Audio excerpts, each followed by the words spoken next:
What's going on, guys? Your boy, Coach Anthony, and look who we got. The one and only Fast Eddie Chambers. I know you guys missed him, and we're going to make sure that we start bringing him back on this YouTube channel more often. This guy's busy, man. He travels the world. He does so much. You know what I mean? This guy's a superb businessman behind closed doors. Trust me, he's super on top of his thing. And, you know, listen, it's a privilege for me to be able to get a hold of his time. But we got him, all right, and we're ready to rock and roll. Now, this video is a very important video, and it's how not to get sucker punched. And I've been preventing myself from talking about street fighting and talking about fighting outside of boxing because I don't want to promote street fighting. I don't want to promote these things.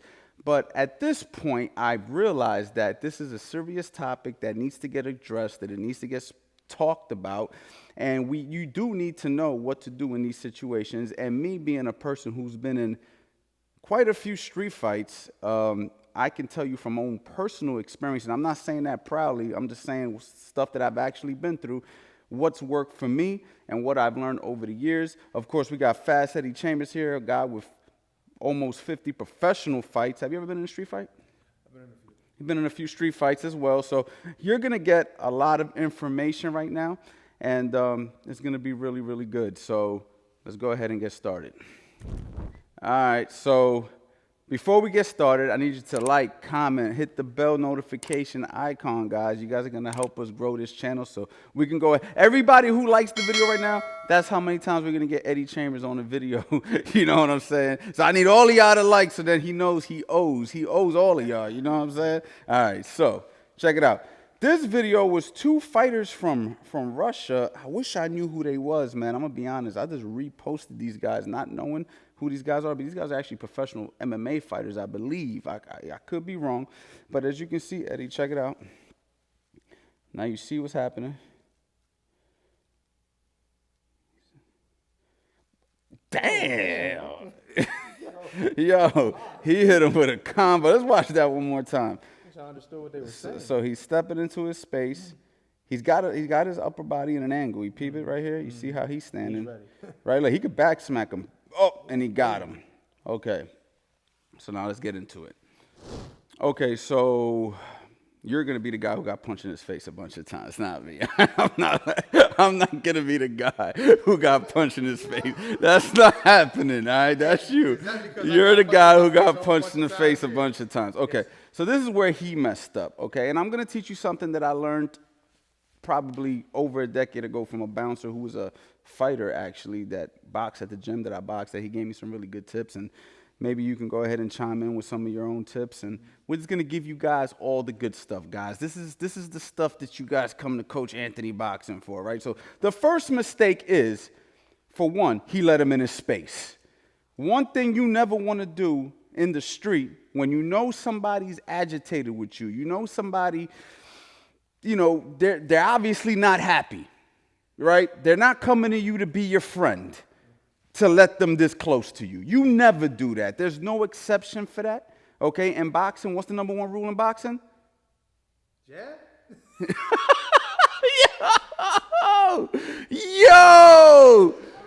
I just got Eddie Chambers. Yo.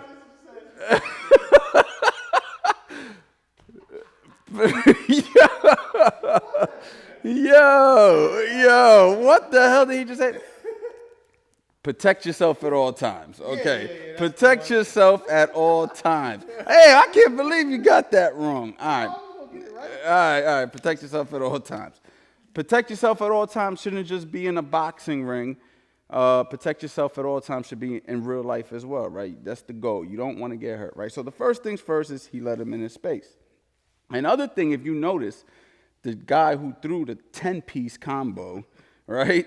As he's talking, he's already blading himself very subtly. Now, he put himself in a southpaw position. He was doing a lot of this. He actually, if you looked in the video, he could have hit him with a backhand, right? But he decided that he wanted to throw this hand first. You know what I'm saying? And he ended up, obviously, going in, throwing this combination. This guy's hands by his side. Unprepared, no balance. How are you going to be able to defend yourself with your legs locked, right? You're not in a sprawl position. So for all the MMA guys who are like, oh, well, you don't want to be bladed because you're going to get your front leg kicked out. I don't want to hear about none of that because you're standing completely square. You have absolutely no offense from this position. All you can do is get your ass whooped. And that's exactly what happened to the guy. Okay? So how do we prevent that? All right, well, this is something that I've learned. Eddie, get into a boxing stance. Okay, so now he's already put himself in a boxing stance. Now, yes, I understand. Well, first, let's talk about what he could have done at this range. Because the guy was already in range, so we got to prepare ourselves in range. I was taught by a guy, like I told you before, that you could put your hands together like this, right? So go ahead, Eddie, demonstrate. You put your hands together like not like you're praying, but, you know, like, yo, listen, chill. I don't want no. Yeah, exactly. See, so now Eddie is showing that he doesn't want problems, but his hands, look where they are. Look at his stance. He's in a good position, okay?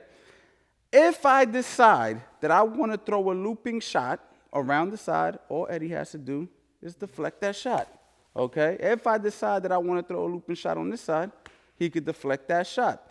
If I decide I want to throw up the middle, he could block that shot. If I decide I want to throw up the middle, he could block that shot. If he decides he wants to strike first because he doesn't like the energy that I'm presenting, bang, bang, okay? So the key is right here, chill.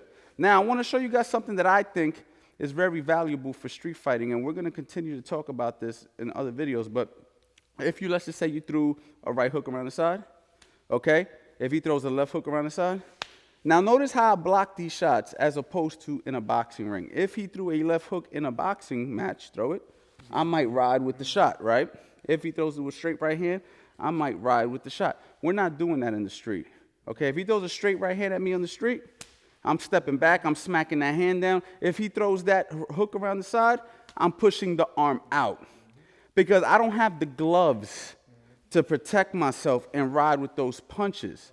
Okay, so that is very important. Another thing is he has to be very, very aware to step back if needed. Stepping back is one of the best things you do. So if I step in, he could step back and he could put himself in a nice position, which can prevent me from going in and getting sucker punched. A lot of people commented in the comments that he got sucker punched, and you can call it a cheap shot, and it was in a way. But there's an old saying: only suckers get sucker punched. Okay, so don't be a sucker. Don't be the guy who allows a guy to get all in his space. Your hands are by your side. You know the guy wants to whoop your ass. Look, if he would have did that right off the bat, so let's just do that. That's another option, right? I step to you, yo, what's up, bro? Now I got to respect that. Now, and look, he's far enough from me in his boxing stance that even if I knew how to kick, I got to still step in the range. He can take it all away from me. So putting himself in that nice position where he's ready to utilize his footwork and stuff, very, very valuable, okay? So use those tips. Make sure that you never let a person in your vicinity, I should say, or, in that kind of range. Don't ever let that happen on the street because it can't end up good for you. You know what I'm saying? And even if it became a wrestling match or whatever, you don't know if the guy knows jiu-jitsu. You don't know if the guy knows judo. You don't know what people know. You don't know if he got a knife. He wants to stab you. There's so many different bad things that can happen. So if you can avoid it, avoid it. But if you can't avoid it, make sure you're prepared and you do the best you can to protect yourself at all. Protect yourself at all times. Guys, go to the website, coachanthonyboxing.com. Listen, boxing applies. Boxing applies in everything in life. You know what I mean? It applies for the streets. Not promoting it, but it can apply. All right? It applies definitely in the ring. We know that. And there's also just a way of life. And even if you're not trying to become a professional boxer or a fighter, boxing will still benefit you in ways that you won't know until you go through the journey the way we did. Again, go to the website, coachanthonyboxing.com, and you already know, boxing.